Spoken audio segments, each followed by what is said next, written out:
Do you want to know what to expect from playing Diablo 3 for the first time? Well, you came to the right place, because I played Diablo 3 for the Nintendo Switch for the first time over this past weekend, and I had a lot of fun. And I just want to go over some of the things that stood out to me, you know, being a first-time player of not only this game, Diablo 3, but for the entire franchise of Diablo itself. I did play this on Nintendo Switch, like I mentioned, and it was a lot of fun. I played it with my spouse. It's a cooperative action role-playing game. And let me just break that down for you. That just means that you can play it with multiple people in the same room or online. We played it in the same room, and you go around fighting hordes of enemies. You press a button and you do an action, an attack, and then you gain progression. You gain levels, you get stronger, you gain new items that will make you stronger. You open up new abilities. You can pick a different class, which just means if you want to be a fighter, you can do that. If you want to do more ranged attacks, you can pick that kind of character. So really, it's all about just killing creatures and getting stronger, and then fighting stronger creatures, and rinse and repeat. It's a very addicting and fun system that will last for hundreds, if not thousands of hours if you let it. There is a story mode that's really, it's an epic story.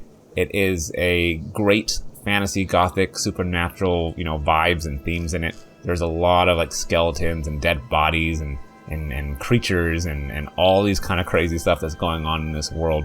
But really, that just it's just icing on the cake, because the gameplay is where it's at.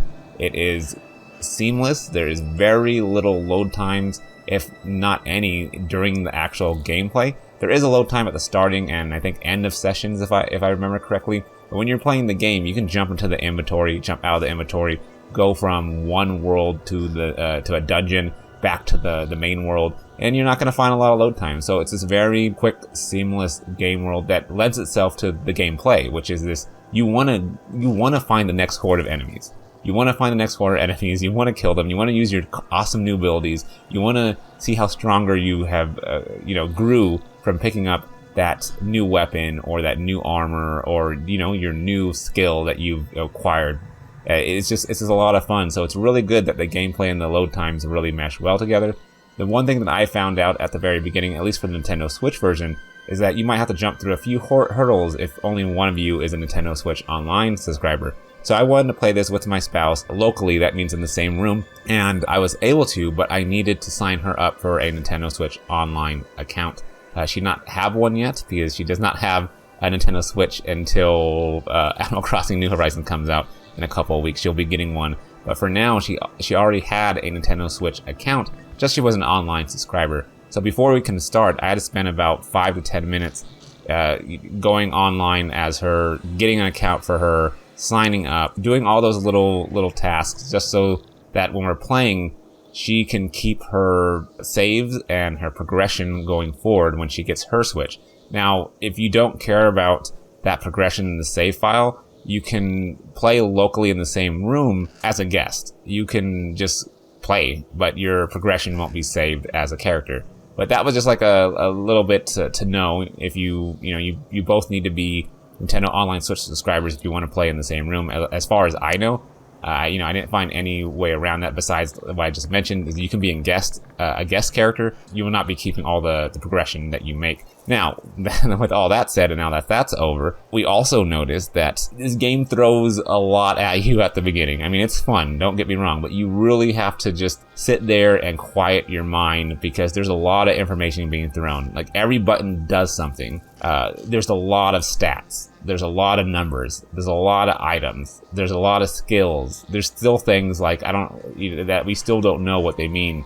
But we're trying to understand everything at our pace as everything's being introduced. So when I say every button does something, straight off the bat, you're not given 6 skills. You're only given a couple skills, and analog stick moves your character. The right one makes you kind of dodge or roll around, but you don't have all your skills at once. So that is slowly introduced as your character gains levels, and I like that, because that would have been a little bit too overwhelming. In the inventory, if you press the plus button, your character will pop up, your stats will pop up, your armor will pop up. A lot of numbers are thrown at you, your level. It's just this overwhelming feed the info. You're like, stop, no, I don't need all that right now. Please, just what's important? What are these things? We spent enough time where we went, you know what? Let's not even pay attention to what all this stuff means. And, you know, I've been playing games for a long time, so I do have mental shortcuts where I go, okay, if I see a certain number like strength, then that's probably going to increase your attack power. So there's kind of shortcuts that not only do I understand from playing games, but the game shows you. And, you know, you have 3 primary stats, like a shield, a sword icon, and a plus icon, and you kind of just figure that out as you go. Or what I did is I hopped on to Google, and I did a little bit of searching, and I went, okay, well, that matches up with what I thought. You know, I just did a couple queries just to make sure I understand what was going on. I cannot find a way to directly figure that out in game. Maybe I'm you know, it's an oversight on my part, but, you know, just sticking in there and, you know, figuring out each part over this course of 8 to 10 hours, that was a lot of fun for me and my spouse. You know, we did, and, you know, finally figured out most of the basics, and we got into a rhythm, because now that we know, it doesn't seem as complicated as it was when we first saw it.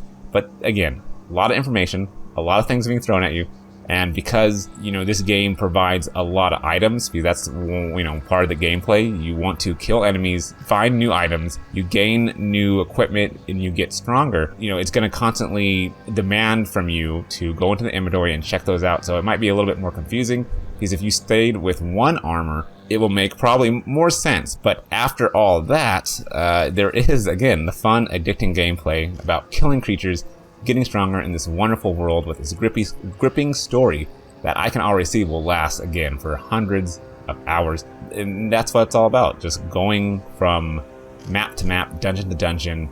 You know, I leveled up because I got stronger, and now I have this new skill. Like, I'm playing as the Necromancer, which is a character that's able to control the undead. You know, summon hordes of skeletons, or a large golem, or siphon blood from my enemies to heal myself.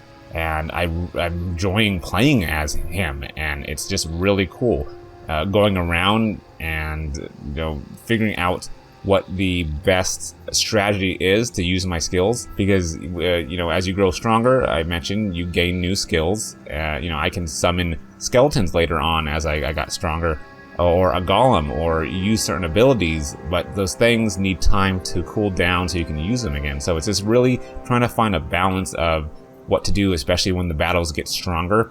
And speaking of battles, this game allows you to play exactly how you want it. If you want to play easier, you can do that. If you want to play super hard, you can do that. I found that we were getting so many awesome items on normal difficulty, I automatically jumped, I think, 2 or 3 difficulties higher, just so I could have more of a challenge, because we were super overpowered for a little while, making a lot of the first hours really easy. I'm like, why do I even play at this? It's a fun experience, but it wasn't satisfying inside until I moved the difficulty up, where I felt there's a real challenge. I can really die fighting this horde of undead. And I enjoyed that. I enjoyed the challenge, and I found the right difficulty for me. And there's tons of difficulty levels, so you just have to jump in and find what's right for you. If you don't care about challenging, you just want to have a fun, mindless, you know, time killing enemies, you can do that. If you want to find the challenge, then go ahead and move the difficulty up, and you can do that in the game, or you can do it when you're at the main menu. So it's really up to you to figure that out, as well as, you know, the class you want to be. Like I said, I chose Necromancer, but if you don't think that's a lot of fun, you can play something that's more up in the enemy's face, melee combat, like a barbarian, or you can do what is called a demon hunter, which is more like an archer. So if you want to stay back and just shoot, you know, arrows with your bow, you know, your bow gun, you know, you can do that as well. You know, I'm very happy. I want to play it right now, because I'm just remembering the freaking 10 hours we just got done playing over this past weekend. And I really enjoyed this experience. So I hope you know a little bit more about what to expect from Diablo. I mean, you can play it just the way you want. You can play it as hard or as easy, casual or hardcore, a couple hours, 100. And, you know, it's really up to you. There's a lot of cosmetic things that I didn't really touch upon, but you can change like the look of different things in the game. You have wings, you have more stuff. I don't know a lot about it yet, because I'm still being introduced to some of these mechanics of the game, but it's just a lot of fun. So if you're looking for some really good single or multiplayer game, online or locally cooperative game for the Nintendo Switch, you know, this is a great experience. It's Diablo 3. It's on Nintendo Switch. I highly recommend it. And if you're going to play it for the first time, just go in it with an expectation that there's going to be a lot to learn, but it is very satisfying after you do learn it. And don't try to learn it all at once. The game will introduce different things. You can check out the different features when you're ready. Don't be scared. It is very joyful, very fun. So let me know what you think of Diablo 3 if you played it. Let me know if you have any tips and tricks for Diablo 3 that I don't know about. I'm very excited to hear them in the comments. As always, thank you for watching. Thank you for listening to me ramble, and I will see you in the next video.